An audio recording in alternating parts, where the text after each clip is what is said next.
شروع اللہ کے بابرکت نام سے جو بڑا مہربان اور نہایت رحم فرمانے والا ہے۔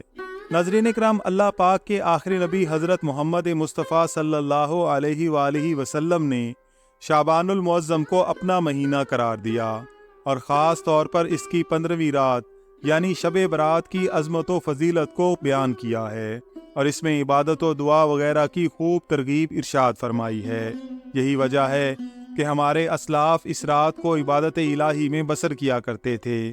حضرت عمر بن عبدالعزیز رحمۃ اللہ علیہ شب برات میں تمام رات عبادت میں مصروف رہا کرتے تھے۔ حضرت خالد بن معدان، حضرت لقمان بن عامر اور دیگر بزرگان دین شعبان کی 15ویں رات کو اچھا لباس پہنتے، خوشبو لگاتے، سرما لگاتے اور رات مسجد میں عبادت کیا کرتے تھے۔ یوں ہی 3 صدی ہجری کے بزرگ حضرت ابو عبداللہ محمد بن اسحاق فاقہی رحمۃ اللہ علیہ فرماتے ہیں کہ جب شب برات آتی تو اہل مکہ کا آج تک یہ طریقہ کار چلا آ رہا ہے کہ مسجد حرام شریف میں آتے اور نماز ادا کرتے، طواف کرتے اور ساری رات عبادت اور تلاوت قرآن پاک میں مشغول رہتے۔ ان میں بعض لوگ 100 رکعت نماز اس طرح ادا کرتے کہ ہر رکعت میں سورہ فاتحہ کے بعد 10 مرتبہ سورہ اخلاص پڑھتے، زمزم شریف پیتے، اس سے غسل کرتے اور اسے اپنے مریضوں کے لیے محفوظ کر لیتے، اور اس رات میں ان اعمال کے ذریعے خوب برکتیں سمیٹتے۔ ناظرین کرام، معلوم ہوا کہ شب برات میں اہتمام کے ساتھ مساجد میں جمع ہونا، عبادات کرنا، تلاوت کرنا اور نوافل پڑھنا، یہ صدیوں سے بزرگوں کا طریقہ چلا آ رہا ہے۔ عام مسلمانوں کی طرف سے یہ سوال اکثر ہوتا ہے کہ ہم اس رات کو کیسے گزاریں، کون سے ایسے اعمال بجا لائیں کہ زیادہ سے زیادہ فوائد و برکات حاصل ہوں۔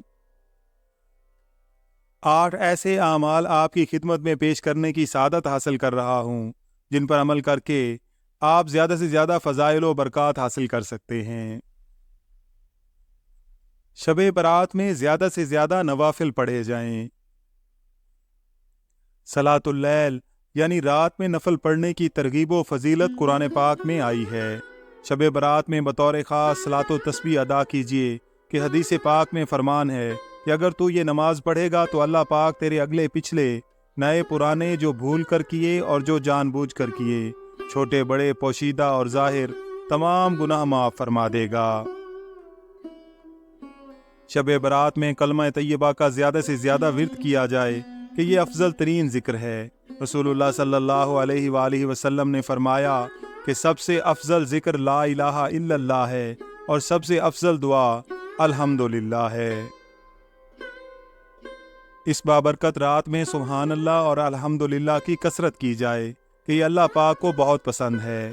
حدیث پاک میں ہے کہ 100 مرتبہ الحمدللہ کہہ لیا کرو کہ یہ تمہارے لیے 100 کجاوے اور زین والے گھوڑے راہ خدا میں دینے سے بہتر ہے۔ اس مبارک رات میں پیارے آقا کریم صلی اللہ علیہ وآلہ وسلم پر بکثرت درود پاک پڑھا جائے، یعنی آپ صلی اللہ علیہ وسلم کے لیے رحمت کی دعا کی جائے کہ اس کی برکت سے ہمارے گناہ معاف ہوں گے۔ حدیث شریف میں ہے کہ میرا جو امتی اخلاص کے ساتھ مجھ پر 1 مرتبہ درود پاک پڑھے گا، اللہ پاک اس پر 10 رحمتیں نازل فرمائے گا، اس کے 10 درجات بلند فرمائے گا، اس کے لیے 10 نیکیاں لکھے گا اور اس کے 10 گناہ مٹا دے گا۔ شب برات میں استغفار یعنی دعائے مغفرت اور رزق و عافیت کی دعا بہت زیادہ کرنی چاہیے، اور اس کی خاص طور پر ترغیب ارشاد ہوئی ہے۔ رسول کریم صلی اللہ علیہ وآلہ وسلم نے فرمایا کہ جب نصف شب کی رات یعنی شب برات آئے تو اس کی رات میں قیام کیا کرو اور اس کے دن میں روزہ رکھا کرو کہ اللہ پاک غروب آفتاب سے آسمان دنیا پر خاص تجلی کرتا ہے اور فرماتا ہے کہ ہے کوئی مغفرت چاہنے والا کہ اس کی مغفرت فرماؤں، ہے کوئی رزق کا طلبگار کہ اسے رزق عطا فرماؤں، اور ہے کوئی مصیبت زدہ کہ اسے عافیت دوں، ہے کوئی ایسا، یہاں تک کہ فجر طلوع ہو کر آتی ہے۔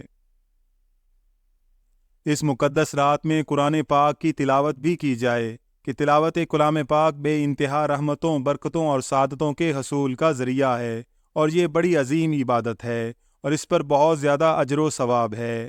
شب برات میں قبروں کی زیارت کی جائے کہ اس رات قبرستان جانا رسول کریم صلی اللہ علیہ وآلہ وسلم کے عمل مبارک سے ثابت ہے، اور زیارت قبور سے عبرت حاصل ہوتی ہے۔ حضرت عائشہ صدیقہ رضی اللہ تعالی عنہا فرماتی ہیں کہ ایک رات میں نے حضور نبی کریم صلی اللہ علیہ وآلہ وسلم کو نہ پایا۔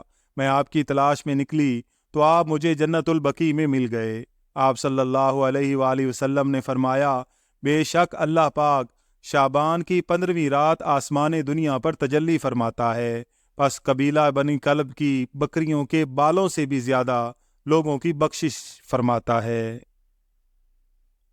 ناظرین اکرام، اللہ تعالیٰ سے دعا ہے کہ اللہ تعالیٰ ہمیں زیادہ سے زیادہ شب برات میں رحمتیں اور برکتیں سمیٹنے کی توفیق عطا فرمائے۔ ویڈیو پسند آئی ہو تو اس کا اظہار کمنٹس میں ضرور کیجیے گا اور مجھے بھی اپنی دعاؤں میں یاد رکھیے گا۔ اللہ تعالیٰ سے دعا ہے کہ اللہ تعالیٰ ہم سب کا حامی و ناصر ہو۔ آمین یا رب العالمین۔